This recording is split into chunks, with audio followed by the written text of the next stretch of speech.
20 वर्षापासून माझं वय 32च्या वर गेलेलं मला आठवत नाही.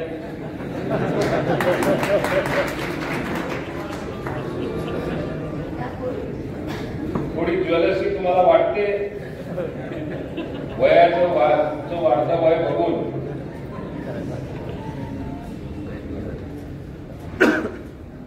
सगळ्यात महत्वाचं काम केलं.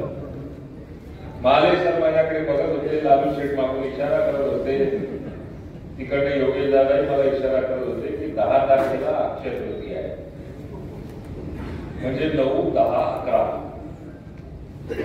एक दिवस तुला जायला लागेल. आखाजीचा सण तिथे एक दिवस करायला लागेल. 3 दिन मोक्यात आपला बाप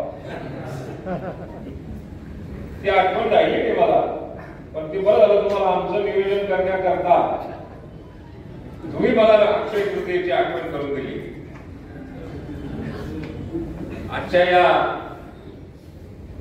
लोकसभेच्या निमित्ताने हे जात आहे का माझा आवाज पण पडतोय?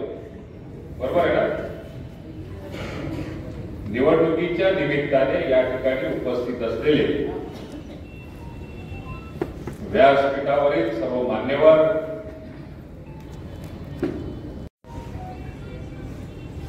आजची मीटिंग या अंबड तालुक्यामध्ये वास्तव्य करणाऱ्या प्रत्येक नागरिकाची जबाबदारी, आपलं कर्तव्य,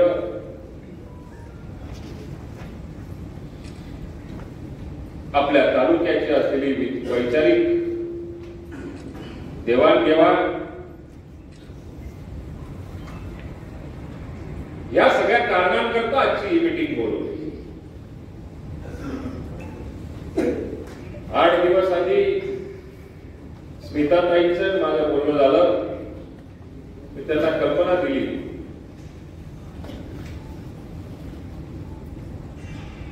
लोकसभा मतदारसंघ हा प्रचंड मोठ्या प्रमाणावरती मोठा असतो. अंमळनेरपासून तर चाळीसगाव पर्यंत जायचं असलं तरी सुद्धा जवळपास 2.5 तास आपल्याला प्रवास करावा लागतो. शेकडो गावं असतात, मोठी शहरं असतात, महापालिका असते, नगरपालिका असतात, आणि या सगळ्या स्तरापर्यंत आपल्याला पोहोचायचं जर का असेल तर ते कधीही शक्य होऊ शकत नाही. म्हणून आपल्या तालुक्यामध्ये आपण काय भूमिका केली पाहिजे, निभावली पाहिजे, या दृष्टिकोनातून आज सगळ्यांना, काहींना आमंत्रण पोहोचलं असेल, काहींना आमंत्रण पोहोचलं नसेल, ज्यांना पोहोचलं नसेल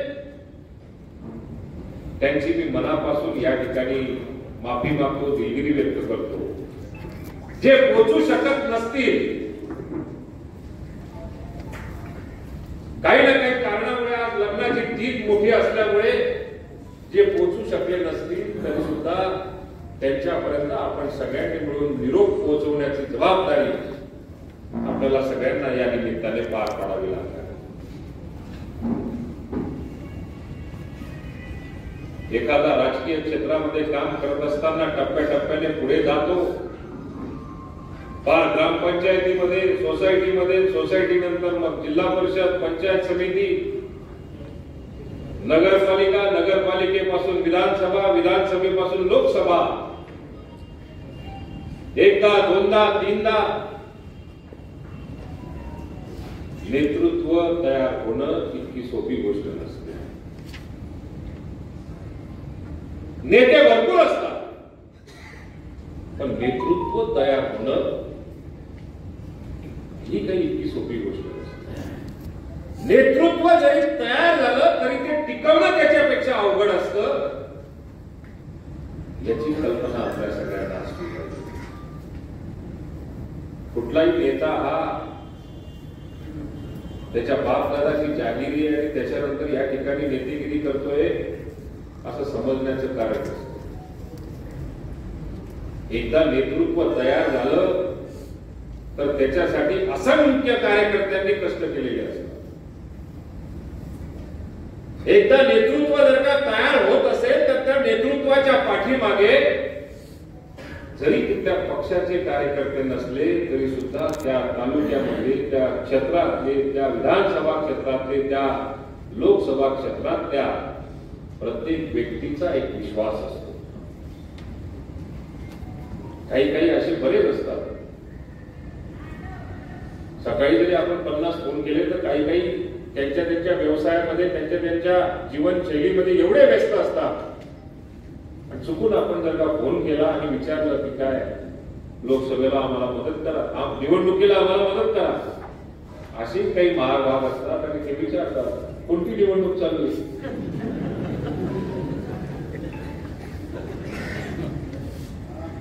पण या गोष्टी ज्यावेळेला आपल्याला निदर्शनात येतात की ज्याला राजकीय क्षेत्रात फार काही रस नसतो आणि राजकीय क्षेत्राचा अभ्यासही नसतो, अशी व्यक्ती ज्या वेळेला आपल्या पाठीमागे उभी राहते त्याचाच अर्थ असतो की तो आपल्यावरती असलेला विश्वास असतो.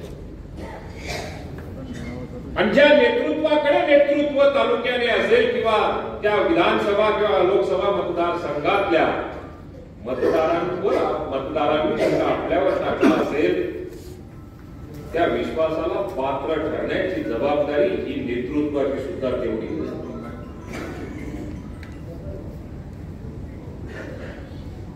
आज तुम्ही बघताय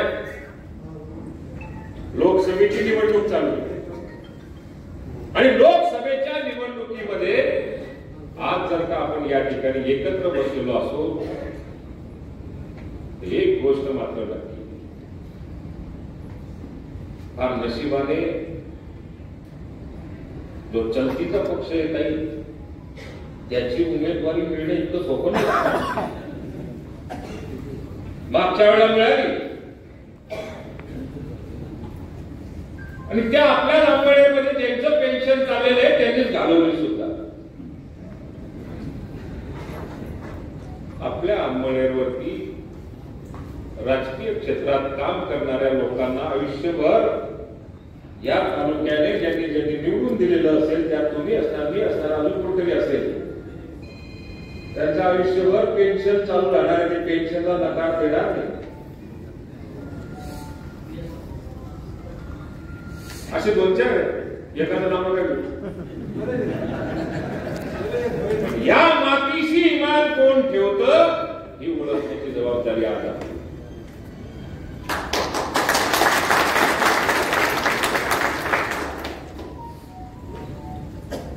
आपल्या तालुक्यातली महिला समजा जर का इथून दिल्लीच्या राजकारणामध्ये जात असेल, आपल्याला काय वाटतं?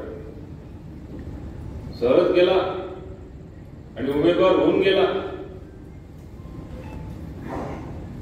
आज उदयवान जर का राहिले असते तर कदाचित चित्र वेगळं राहिलं असतं. उदयवाग जर का इथे राहिले नाहीये तर हजारो उदयवाग आमच्यासारखे या ठिकाणी.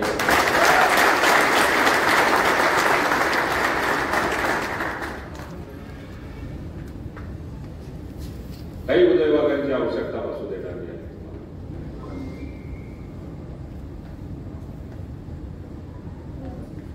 लोकसभेच्या निवडणुकीकरता ज्या वेळेला समोर जायचा वेळ आला त्यावेळेला तिन्ही पक्षातल्या मंत्र्यांना विचारलं गेलं. त्यात मी सुद्धा होतो, कारण काही थोडस स्तर वर गेला आता आपलं. त्या त्या जिल्ह्यातल्या त्या त्या लोकसभा मतदारसंघातल्या मंत्र्यांना पक्ष श्रेष्ठींकडे विचारलं गेलं की आपल्या लोकसभा मतदारसंघामध्ये कोणाचा विचार केला पाहिजे. ताई पहिले तर मी सांगितलं माझा विचार केला पाहिजे. पण नंतर मला एकाने फोन करून सांगितलं गुलाबराव पाटील साहेबांनी, अरे तू मंत्री काय करशील बरे. मी माझं म्हणणं आहे आवडून घेतलं तर म्हणतो मला नको आहे.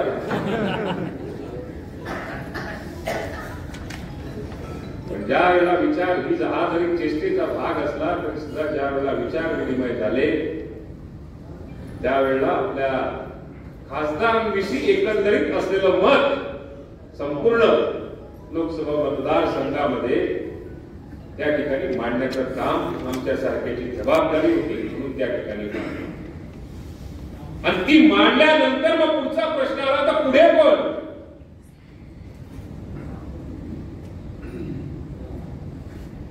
चांगलं जर का घर भरलेलं राहिलं तर तिथं लाईट मोठी असते आणि प्रवाहाच्या विरोधात जसं मी मागे एका डेअरी केली होती राष्ट्रवादीमध्ये जाण्याची, त्यावेळेला आधा तालुका मला वेळात काढायचा तर खाली घरात कुणी जात नाही, पण दुनिया भाजप बजाय आणि दादा भाजप सुरू जनता राष्ट्रवादी बजाई राहिला.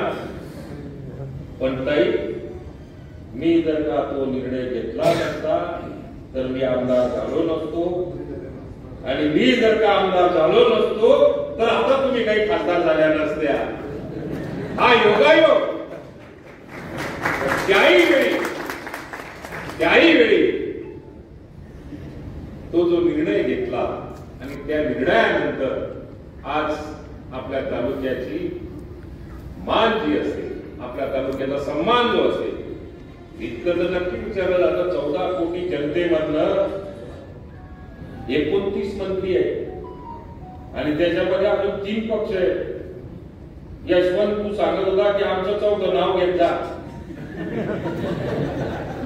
म्हणजे मला सुद्धा यातली 23 आहेत एकदम. म्हणजे महायुतीमध्ये जर का सगळ्या पक्षांचं जर का नाव घ्यायचं ठरवलं तर यशवंत नाव घेतल्या लगेच आपल्याला भाषण धन्यवाद जय हिंद जय महाराष्ट्र असं करावं लागेल. एवढी मोठी साथ महायुतीच्या मागे 23 पक्षांची आणि 23 पक्ष ज्यावेळेला एकत्र येतात त्यावेळेला सन्माननीय व्यासपीठ म्हटलेलंच कधी विचारलं नंतर पाडा पाडतात. एखाद्याचं नाव जर का सुटलं ना तो नक्की पाडा पाडतो आपला. या परिस्थितीमध्ये ज्यावेळेला मला विचारलं गेलं की आता लोकसभेसाठी अनिल पाटील तुम्हालाही प्रयत्न करावे लागतील तर जळगावसाठी कोण, रावेरसाठी कोण, नंदुरबारसाठी कोण, धुळ्यासाठी कोण, उत्तर महाराष्ट्रातल्या 3 जिल्ह्यांची जबाबदारी असल्यामुळे त्या मतदारसंघातल्या चर्चेमध्ये थोडं विचारणा केली आणि त्यावेळेला ताई पूर्ण ताकदीनेच आम्ही त्या ठिकाणी आम्ही सगळ्यांनी मिळून मत मांडलं की या वेळेला स्मिता वाघ या उमेदवार दिल्या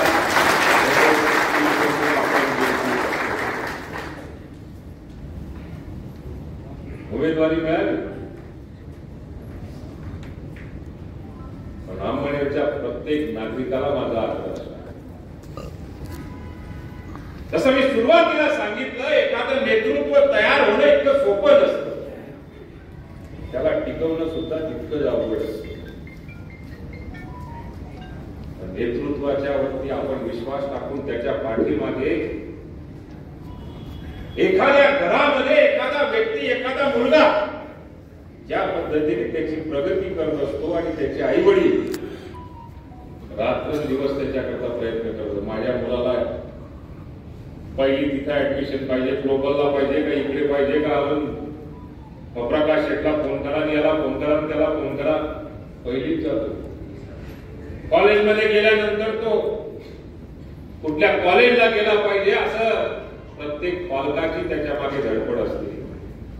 त्याच्यानंतर समजा जर का तो पुढे कुठल्याही शिक्षणाकरता प्रयत्न हळूहळू करत असला तरी सुद्धा त्याच्या पालकांची मात्र धडपड, माझा मुलगा हा कुठेतरी इंजिनिअरिंग, मेडिकल काय जे क्षेत्र असेल तिथं तो सक्सेसफुल झाला पाहिजे. जसा आपल्या कुटुंबातला व्यक्ती, आपल्या कुटुंबातला पाल्य समजा जर का कुठेतरी त्याचा गोल अचीव करण्याकरता आपण आपली जबाबदारी निभवत असतो, तशी पॉलिटिकल जबाबदारी सुद्धा आपल्या अंमळनेरच्या घरात राहणारे, आपल्या गावात राहणारे, आपल्या भूमीत राहणाऱ्या प्रत्येक नागरिकाची पॉलिटिकल सांभाळण्याची जबाबदारी सुद्धा ती आपली असते. महाराष्ट्राला पॉलिटिकल मॅच्युरिटी म्हणतात. नेतृत्व पुष्कळ पाहिलं. ब्राह्मणाच्या जनतेला आज जर का मला या व्यासपीठावरून सांगण्याचं जर का आवश्यकता असेल तर आपल्यामध्ये पॉलिटिकल मॅच्युरिटी आज पश्चिम महाराष्ट्रापेक्षा या भागाकडे आपण बघितलं. मी महाराष्ट्रामध्ये बऱ्याच ठिकाणी मला तुमच्या आशीर्वादाने फिरायला मिळतं, पण पॉलिटिकल मॅच्युरिटी म्हटली जाते ती कुठेतरी आपली विसंगत वाटते. कदाचित आमच्यामध्ये दोष असतील, कदाचित आमच्यामध्ये चांगले गुणही असतील. आमचे दोषही काढले पाहिजे आणि आमच्यातल्या गुणांचं समर्थन सुद्धा केलं पाहिजे. मी बऱ्याचदा फटकड सारखा वागतो, पण जयश्री मला दाबतच राहतो. असं नका बोलू, तसं नका बोलू, म्हणून मी बॅग धरून चालला जातो. नको झालं तर काही. आणि ती म्हणजे की तुम्ही बॅग धरून लवकर निघा, इथं माणसं तुंबवण्यापेक्षा तुम्ही तिकडे गेले तरी मी पाहून घेते लागला. मी भाग्यवान समजतो की नशिबाने मला एक पाहिजे.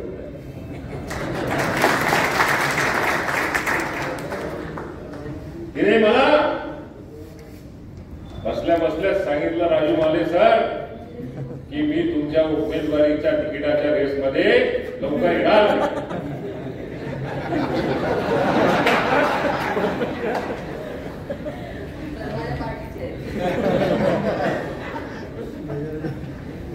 ताई तुमच्या समोर बोलली होती की तुमच्या समोरच बोलली होती, बघ सांगितलं होतं मी उमेदवारी मागण्याची चिंता करू नका, तुम्ही इथून बॅग घेऊन जा.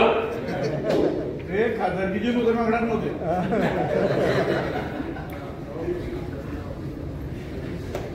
याही सगळ्या याच्यामध्ये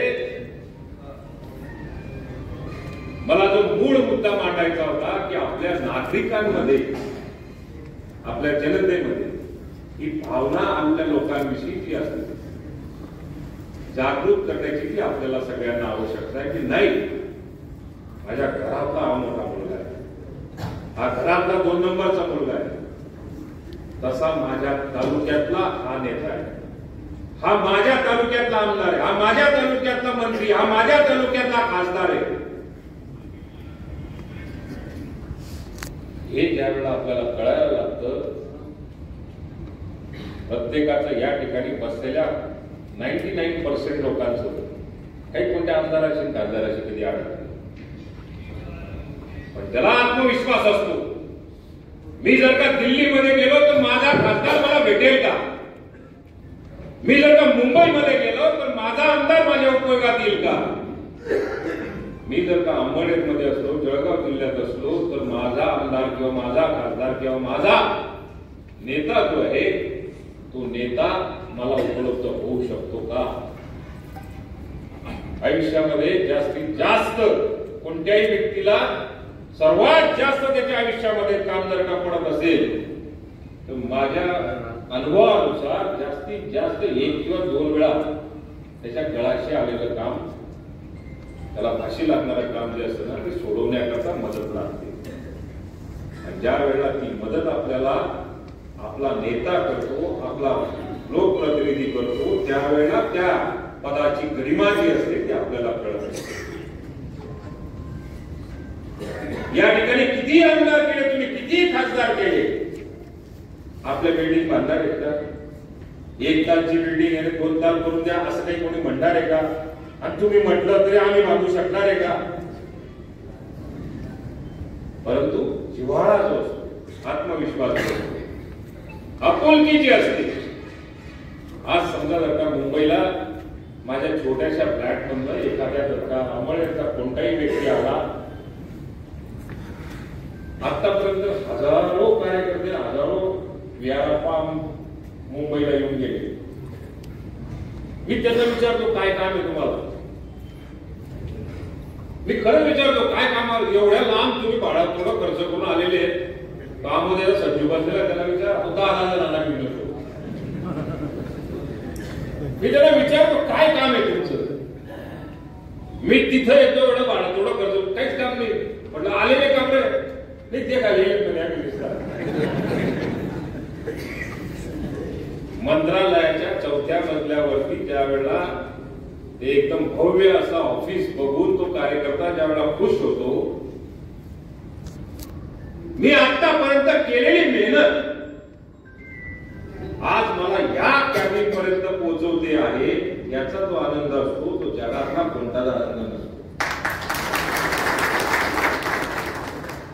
तसं दिल्लीमध्ये गेल्यानंतर आपला जर का खासदार असला आणि त्या खासदाराला जर का आपण फोन केला आणि आम्ही दिल्लीमध्ये आलेलो आहे, काही काम नसतं, दिल्लीत काय काय कशाचं काम आणणार आहे आमचं कोणाचं, पण दिल्लीमध्ये आल्यानंतर आपला खासदार असतो, आपला फ्लॅट असतो. जे टीव्हीवरती आपण संसद भवन बघतो ते संसद भवन बघितल्यानंतर आपण आनंदाचा असा एक फील व्यक्त करतो आणि आपला माणूस तिथे शपथ घेतो. त्याचा आनंद जो असतो तो आनंद आपल्याला सगळ्यात मोठा जीवनामध्ये, जे आपलं 60, 70, 80 वर्षाचं आयुष्य असतं की मी माझ्या आयुष्यामध्ये हा आंबोळे तालुक्याचा नेता घडवला. तुम्ही मेल्यावर कोण विचारणार आहे? काही कोणी विचारत नाही. वरती गेल्यानंतर स्वर्गामध्ये तू काय काय केलेलं आहे असं मला काही वाटत नाही विचारत असेल कोणी. पण तुमचा ज्याला नातू पण तू तुमच्या घरातला व्यक्ती विचारेल की तू माझ्या करता काय केलेलं आहे, पुढच्या पिढ्या काय केलेलं आहे. पुढच्या पिढ्या ज्यावेळेला जन्माला येतील त्या पुढच्या पिढ्या ज्यावेळेला तुम्हाला विचारतील तुम्ही काय बोंब पाडलेली, तर त्यावेळेला काही काही लोकांना नक्की हे सांगावं लागेल मी आयुष्यामध्ये आयुष्यभर पिढे पाडलेले आहेत, काहीच काम केलेलं नाही.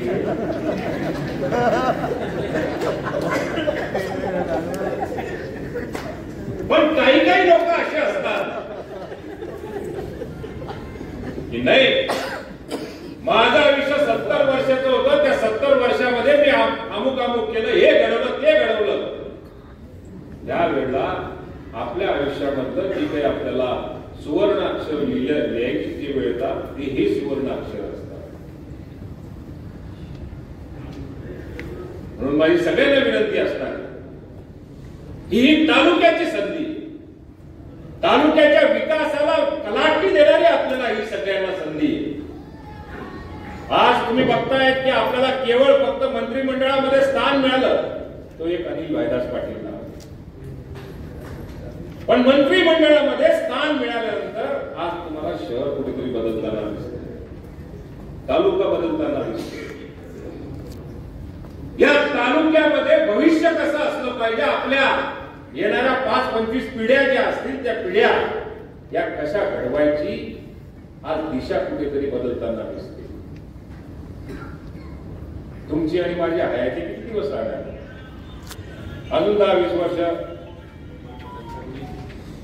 जास्तीत जास्त आपण चांगले काढू, त्याच्यानंतर गोळ्यांचा डब्बा घेऊन खिशात घेऊन तेच जगू. डायबिटीज लागला, अमुक लागला, टमुक लागला आणि याच्यामध्ये काही जण आपल्यातले सदुशेठ सोडून द्या, बदाम काजू खातील, योगेश मुंदळाला सोडून द्या, प्रकाश मुंदळेला सोडून द्या, हे तूप गिफ्ट खातील, पण आपले काय इकडून नाना नाही त्याचा आपले काहीच नाही. आपलं आपलं जगणे, आपला आपला तगडा वाढलाय.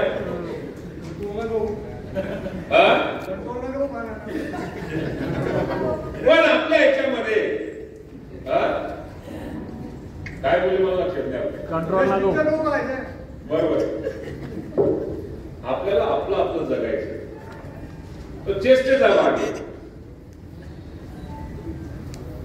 तर आपल्याला आपलं जगायचं असेल तर आपल्या तालुक्याचा विकास हा जर का आपण आपल्या आयुष्यामध्ये करू शकलो नाही तर आपल्यासारखा करंटा देखील कोणी नाही.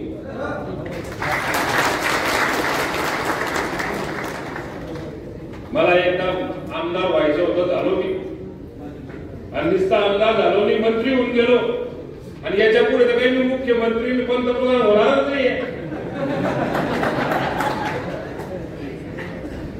त्यामुळे काही तुम्हाला आमदार व्हायचं तुम्ही एकदा होऊन गेल्या. आता लोकसभेला तुम्हाला घरी आमंत्रण आलेलं आहे, तुम्ही काही त्यांच्याजवळ पार गेलेल्या होत्या असं मला काही वाटत नाही. आज खासदार व्हायचं असेल तर खासदार होऊन जाणार आहे, होणारच आहे.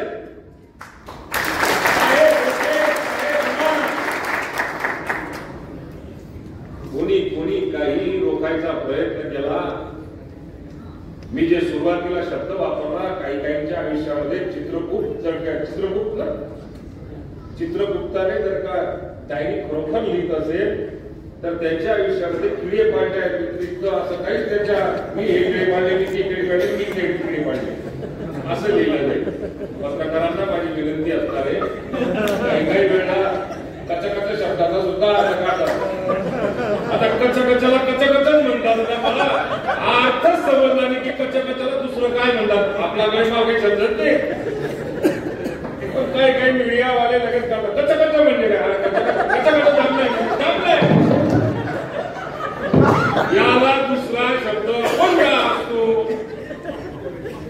मला मुंबईला परवा काही लोकांनी विचारलं की दादा असं असं बोलले, म्हणजे मग काय बोललं पाहिजे?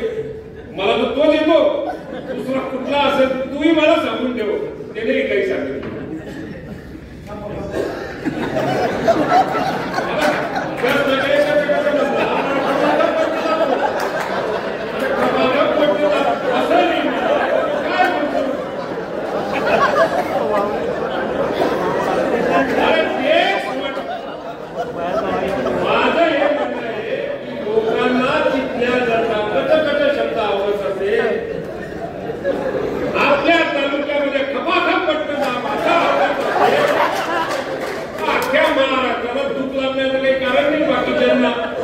विरोधकांना म्हणतोय मी महाराष्ट्रातल्या विरोधकांना वाटण्याचं काही काम नाही. आम्हाला जे शब्द सोपे असतात आणि ते जनतेला आवडतात तेच आम्ही वापरले पाहिजे. अमेरिकेमध्ये जाऊन कचकच कशा वापरतो असं काही इंग्लिश शब्द असेल तिथं. मी भारतात राहतो, महाराष्ट्रात राहतो, खेड्यात राहतो, छोट्या गावात राहतो. जे माझ्या छोट्या गावातले, माझ्या भाऊबंदीतले, माझ्या विचाराचे, माझ्या तालुक्यातले प्रत्येक समाजाचे जे विचार असतील, जे संस्कार असतील तेच माझ्यावर असतील. आणि मी जर का डुप्लिकेट जर का असलो तर माझे कोणते संस्कार कुठून कुठून येणार? या सगळ्या याच्यामध्ये आज आपण या ठिकाणी ही बैठक घेतलेली आहे. मला एकच आग्रह असणार, फार वर्षानंतर किंबहुना पहिल्यांदाच माझ्या माहितीनुसार भाऊसाहेब होते, पण ते आपल्याला काही आठवत नाही आपल्या आयुष्यामध्ये. हेच पहिल्यांदाच बघतोय दिल्लीच्या राजकारणामध्ये आपलं नेतृत्व जाणार. त्यावेळेला एखादा आमदार निवडायचा असतो, एखादा खासदार निवडायचा असतो, बऱ्याचदा आपल्याला त्याची कल्पना नसते. तुमच्या हात दुखून येते दोघांची. बऱ्याचदा आपल्याला त्याचा अंदाज नसतो की आपलं नेतृत्व कसं असलं पाहिजे. काही काही दिसते जातात भोगायला किती तपासून जातात. काही तसं करायचं नाही अजिबात. आपली झलक सबसे अलग. मी पहिले 2.5 वर्ष होतो तरी सुद्धा झलक वेगळीच होती. विरोधात गेलो तरी सुद्धा झलक वेगळीच होती. आणि आता परत सत्तेत आलो तरी सुद्धा आपली आंबळ्याची झलक ही सबसे अलग. असं नेतृत्व तुमच्याकडनं आम्हाला अपेक्षित आहे. काही जास्त ताण नाहीये. विकासाची काही टीका करू नका तुम्ही.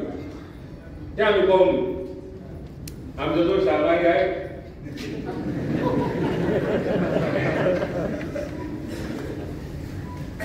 ते काम कसं करून घ्यायचं ते शाबाईंकडे शिकलं पाहिजे. पण या सगळ्या याच्यामध्ये नेतृत्व हे आपल्या अंमळनेर तालुक्याचं कसं असलं पाहिजे तर ताई आपल्याला एक ब्लूप्रिंट तयार केली पाहिजे. आज विधानसभेमध्ये मला संधी मिळाल्यानंतर मी पहिल्यांदा तालुक्याचं एक ब्लूप्रिंट तयार केलं की शहराचं सौंदर्यीकरण कसं असलं पाहिजे, शहराचे रस्ते कसे असले पाहिजे, शहराचे दिवे कसे असले पाहिजे. जे 4 दिवसाआड 10 दिवसाआड 8 दिवसाआड पाणी येत असेल तर त्या पाण्याचं नियोजन आपण कसं केलं पाहिजे. आपली वाढती लोकसंख्या शहरामध्ये जर का आज 1.5 लाख असेल, उद्या 3 लाख झाली, त्यावेळेला पुढच्या पिढीकरता पिण्याच्या पाण्याची व्यवस्था काय होऊ शकते. आपला ग्रामीण भाग हा जरी बेस असला तरी आपल्या ग्रामीण भागामध्ये रिक्वायरमेंट काय काय असल्या पाहिजे, म्हणजे सिंचन क्षेत्र आपण कसं वाढवलं पाहिजे. आज बोरी काठ असेल, तुम्ही पाजरा काठ असेल, जाऊन बघा. पावसाळा पडल्यानंतर किमान 6 महिने पुढचे 110 बंधारे आपले झाले तर आपली वॉटर टेबल वाढली. आज वॉटर टेबल वाढली. ज्याचा प्रकाश गोरेगा कोणतरी सांगितलं की आपलं इरिगेशन एवढं वाढलेलं आहे 50%. कोणी सांगितलं? डॉक्टरांनी सांगितलं वाटतं की आपलं डॉक्टरांनी सांगितलं की 50% आपलं इरिगेशन झालं. डॉक्टर साहेब मला सांगताना खेद वाटतो की आपलं इरिगेशन 50% नाही. आपलं इरिगेशन केवळ फक्त 13%. आणि 13%वरून 100% न्यायचं असेल तर त्याच्यासाठी लागते जी सिंचन क्षमता लागते ती सिंचन क्षमता आपल्या तालुक्यातल्या 3 मोठ्या नद्या आणि 7 लहान नद्या आणि काही नाले असे पकडून ज्यावेळेला ते पाणी अडवलं जातं ते जमिनीमध्ये जिरवण्याचा प्रयत्न केला जातो आणि ती वॉटर टेबल ज्यावेळेला वाढली जाते त्यावेळेला आपली सिंचन क्षमता वाढू शकते. ज्या पाडळसरे धरणाचा या ठिकाणी उल्लेख केला जातो ही काही सभा नाही पण माझ्या तालुक्यामधलं या ठिकाणी बसलेलं सगळं क्रीम आहे. तुमच्या रूपाने या ठिकाणी उपस्थित असलेलं हे एक शहरातलं क्रीम आहे. पण या शहरातल्या प्रत्येक क्रीमला हे तरी समजलं पाहिजे किंवा ही तरी माहिती असली पाहिजे की आपली पुढची दिशा असली काय. आज पुढच्या दिशेचा जर का विचार केला त्या प्रकल्पाचा पाडळसरे धरण ताई तुमचा 70% 80% ताण कमी करून टाकलाय.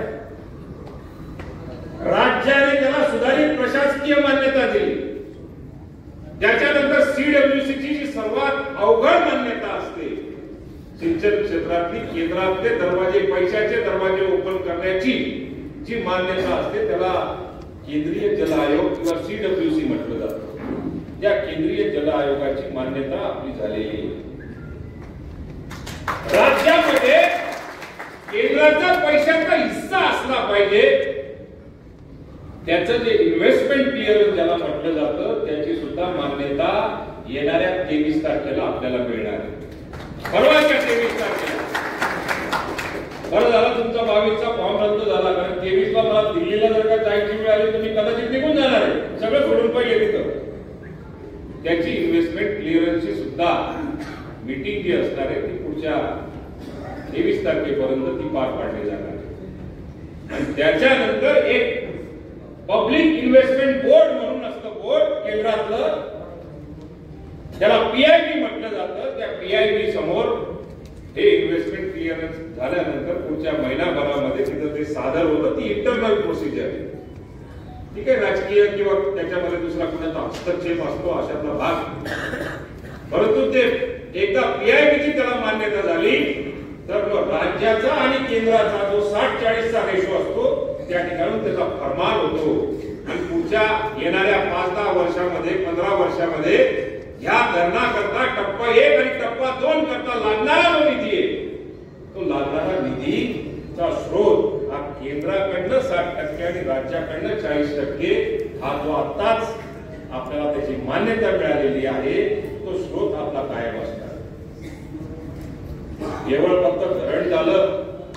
मला आत्मविश्वास आहे की ज्या पद्धतीने धरणाचं काम चाललेलं आहे ते 2025 पर्यंत ते धरणातलं पाणी अडवण्याचं काम आपल्याला तर गेल्यानंतर आता वाटतं काय भव्य धरण चाललेलं आहे. मी तर म्हणतो आता जाऊन तुम्ही सेल्फी काढून घ्या. नंतर भेटतं नाही भेटतं पाणी अडवल्यानंतर तिथं तुम्हाला कोणी कुत्र सुद्धा घुसू देणार नाही. तुम्ही बी जाणार नाही. याचा तर आज जो अंबळनेरचा नागरिक बघेल तो कदाचित 2025 नंतर त्याला बघायला मिळेल आणि बघायला मिळेल मला जरा शंका आहे.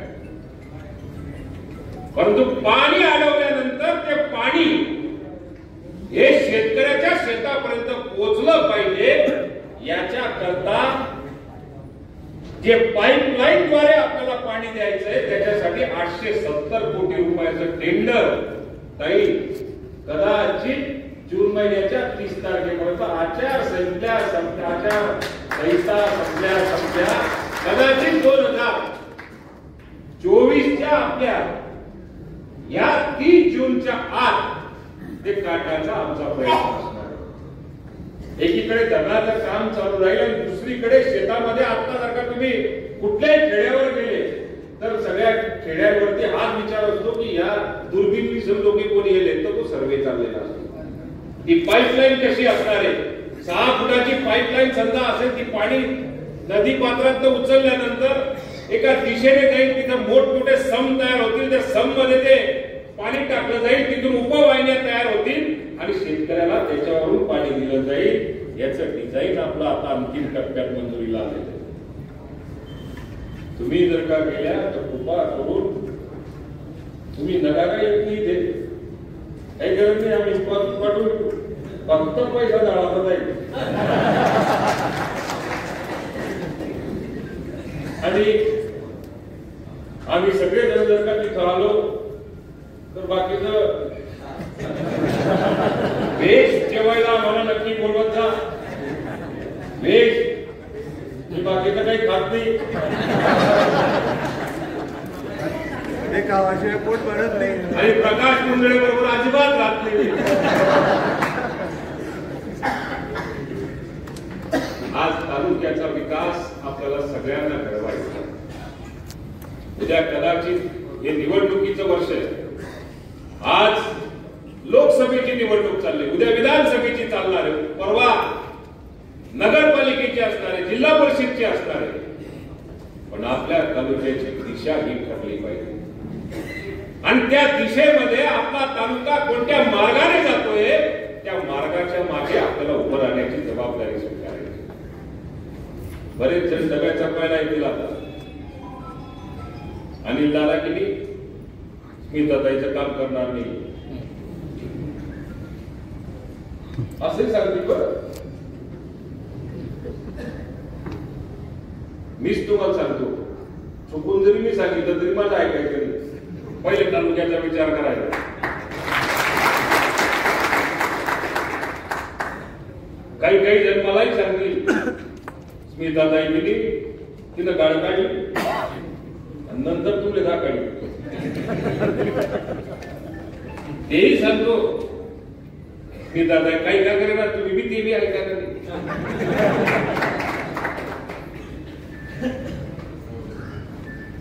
आपल्या तालुक्यामध्ये आज समजा जर का अशा संध्या मिळाल्या असतील तर भवितव्य कोणी घडवायचं? तुम्ही घडवायचं का मी घडवायचं का यांनी घडवायचं? आपल्या तालुक्यातल्या प्रत्येक नागरिकाचं ही जबाबदारी असणार आहे की आपल्या 50 पिढ्या पुढच्या आपल्याला कशा ठेवायच्या, सुरक्षित ठेवायच्या. आपल्या पुढच्या पिढ्यांना आपण काय देणार आहे? का केवळ फक्त एकमेकाचा खार करायचा, एकमेकाच्या विषयी तगड्या ओढायचे, धंदे करायचे, एवढंच जर का आपण केलं तर मग पुढच्या पिढ्याला देऊ काय? ती खऱ्या अर्थाने आपल्याला जबाबदारी स्वीकारण्याची आवश्यकता आहे. जीवनात तुम्ही आलेले, मी आलेलो आहे, हे आलेले, कधी ना कधी आपल्याला जायचंय. पण पुढच्या पिढ्यांचं भवितव्य कोण घडवतं? आणि पुढच्या पिढ्यांचं भवितव्य जर का घडवायचं असेल तर आपल्या तालुक्यातलं नेतृत्व त्या पद्धतीने आपण निर्माण करण्याची आवश्यकता आहे. निवडणुकांच्या वेळेमध्ये ताई आता कदाचित भरपूर चालेल, महिनाभर काही काम नाही. ताईची हवा चाळीसगाव मध्ये नाही. आणि तो चाळीसगाव मध्ये गेलेला सांगतो ताईचा आंबेडमध्ये कुणीच विचारत नाही. अशा चौकशा करून करून करून करून प्रचारच चालू नाहीये. मग त्या तालुक्यामध्ये त्याची हवा नाहीये. अशा सुरगड्या पुढ्या फोडण्याचे धंदे जे असतील ते पुढच्या महिनाभर आपल्याला ऐकायला मिळतील. पण आज अंमळेचा नागरिक म्हणून आपली जी जबाबदारी असणार, दुसऱ्या तालुक्यात काय होणारे नाही होणारे त्याचं काही आपल्याला बघायची आवश्यकता नाही. पण अंमळेचा नागरिक म्हणून माझ्या तालुक्यामधलं नेतृत्व जर का दिल्लीला जात असेल तर त्या नेतृत्वाच्या पाठीमागे उभं राहणं हीच आपली काळाची गरज आहे. हीच विनंती करायला नंतर जे व्हायचं ते बघू. परंतु आपल्या तालुक्यामधलं नेतृत्व दिल्लीला पाठवायचं असेल तर स्मिताताईंना आपण सगळ्यांनी मिळून प्रचंड साथ देण्याची आवश्यकता आहे. मी तर आपल्या तालुक्यामध्ये जे सुरुवातीला बोललो की अनेक नेते घडलेले, पण या मातीशी जर का इमान असेल, या मातीने जर का मला फार मोठं बनवलं असेल, याची किंचित जरी आपल्याला आठवण राहिली असेल तर कोणी आमदार, कोणी खासदार, कोणी जिल्हा परिषद, कोणी नगरपालिकेमध्ये काम करणारा व्यक्ती हाच विचार करेल की या मातीचे ऋण जर का मला फेडायचे असतील तर माझ्या तालुक्यामधल्या उमेदवाराच्या पाठीमागे माझी उभं राहण्याची जबाबदारी. बऱ्याचदा असंही होतं, मी आता तुम्ही बाकी नका था, याची बी डोलगी ठोका, तिकडनं आला की याची बी डोलगी ठोका. डबल डोलगी ठोकणाऱ्या माणसावरती अजिबात विश्वास ठेवायचा. जे काय करायचं ते क्लिअर कट. या तालुक्याचा समजा जर का विकास पाहिजे असेल, या तालुक्यातल्या लोकांचं हित मला बघायचं असेल तर मी माझी भूमिका ही स्पष्टपणे मांडली पाहिजे, अशी धमक असणारा नेताच आपल्याला हवा. म्हणून माझी सगळ्यांना विनंती असणार, आपल्यामध्ये हजार मतभेद असतील, आपण एकमेकाच्या कुस्त्या नंतर खेळत नसतो, पण ही देशाची निवडणूक आहे आणि या देशाच्या निवडणुकीमध्ये ताई तुमची एक जबाबदारी असणार आहे की या तालुक्यामध्ये शांतता क्रिएट करण्याकरता मुस्लिम असेल, हिंदू असेल, दलित असेल, अजून 100 कोणते तरी समाज असतील, या सर्व समाजाच्या मागे आपली उभं राहण्याची जबाबदारी असते आणि ही वाचवली. माझ्या तालुक्यामधला माणूस जो असेल, व्यक्ती, तो आपल्या दृष्टिकोनातून आपल्या परिवारातला माणूस आहे. मग तो मुसलमान आहे का, आणि मग तो काही अमुक समाजाचा आहे का, अमुक जातीचा आहे का, तमुक जातीचा आहे का, या चौकशातला अंडावी विचार तरी काय लिहिलंय रे पट्टा माका आणि उपर आपण हात फिरवल्यानंतर आपल्याला सर्व जाती धर्म जे असतील ते सर्व जाती धर्म यांना सलोखा ठेवून यांना सांभाळण्याची जबाबदारी तुम्हाला स्वीकारावी लागेल. जरी तुम्ही माझ्यापेक्षा 10-20 वर्षांनी मोठे असले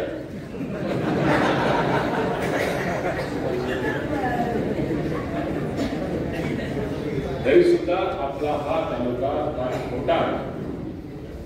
या तालुक्यामध्ये प्रत्येक व्यवसाय करणारी व्यक्ती ही जरी मनाने मोठी असेल तरी सुद्धा त्यांना असलेली जी भीती असते ती भीती आपल्याला काढण्याची जबाबदारी काढण्याची आवश्यकता आहे. मग कोणताही व्यावसायिक असला, कोणताही समाजाचा व्यक्ती असला तर त्याची सुरक्षता ही प्राधान्य आपल्या जीवनामध्ये असलं पाहिजे. आणि म्हणून आज मी तुम्हाला जे सांगतोय की मधल्या काळामध्ये जातीचं विष आपल्या तालुक्यामध्ये पेरलं गेलं. सूदवर सुद्धा कुठल्या समाजाच्या लोकांना असं वाटलं नको पाहिजे की नाही यांच्यामध्ये मतभेद आहे, यांच्यामध्ये दुय्यम वागणूक देण्याची स्थान आहे, पद्धत. असं जर का वाटत असेल तर आपण सुद्धा या नेतृत्वाला लायक नसू. म्हणून मी आपल्याला एक विनंती करणार आहे की तुम्ही असो का मी असो, की या तालुक्यातला व्यक्ती आपल्या दृष्टिकोनातून महत्वाचा आहे, त्याचा समाज आणि त्याची जात आणि त्याचा धर्म, त्याची पात आपल्या दृष्टिकोनातून शून्य किमतीची. म्हणून येणारा जो काळ असणार आहे, येणाऱ्या काळामध्ये जे काही छोटे मोठे असे विचार, छोटे मोठे अशा घटना घडत असतात, त्या घटनांना बापू असेल, मी असेल किंवा अनेक कार्यकर्ते आहेत, त्या कार्यकर्त्यांच्या माध्यमातून त्यांना कुठेतरी समेट मिळवण्याचा प्रयत्न करण्याची जबाबदारी आपल्याला करावी लागते.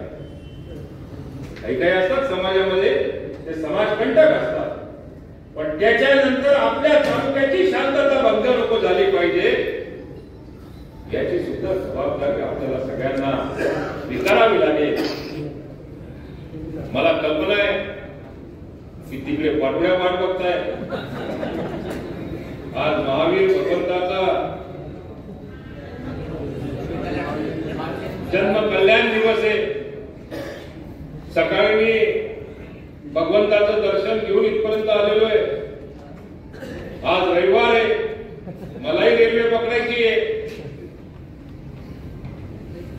म्हणून तुमच्या सगळ्यांच्या मी या ठिकाणी अंत न बघता एकच हंबल रिक्वेस्ट करतो की आपण सगळ्यांनी मिळून कामाला लागावं, आपण सगळ्यांनी मिळून प्रयत्न करावे. आपल्या सगळ्यांच्या आशीर्वादाने एक टप्पा मला पुढे जायची संधी मिळालेली आहे. एक टप्पा स्मिताताईंच्या माध्यमातून त्या पुढे जाऊ शकतात आणि त्यांना पुढे जर का ढकलायचं असेल तर 25 तारखेला त्यांचा उमेदवारी आपल्याला अर्ज दाखल करायचा आहे. आणि उमेदवारी अर्ज दाखल करण्याकरता मी आपल्या तमाम नागरिकांना एक विनंती करणार आहे की आपण तिथे गेल्यानंतर उमेदवारी अर्ज दाखल केल्यानंतर फार फरक पडतो अशाचा भाग नसतो. पण आनंदाच्या भरामध्ये जसं आपण मी सुरुवातीला उदाहरण दिलं की माझ्या मुलाचा रिझल्ट घेण्याकरता आपण माझ्या मुलाचे ऍडमिशन घेण्याकरता आपण जसं बोलतो तसंच ताईंच्या सुद्धा उमेदवारी अर्ज दाखल करण्यापासून तर मतदानाची पेटी जोपर्यंत बंद होत नाही तोपर्यंत आपली जी माउथ पब्लिसिटी असते, आपला जो प्रचार असतो तो सगळ्यांनी मिळून ठेवावा. आणि 25 तारखेला जळगावला उमेदवारी अर्ज दाखल करण्याकरता आपण सगळ्यांनी यावं एवढीच विनंती करतो आणि आपली सगळ्यांची रजा घेतो. जय हिंद, जय महाराष्ट्र.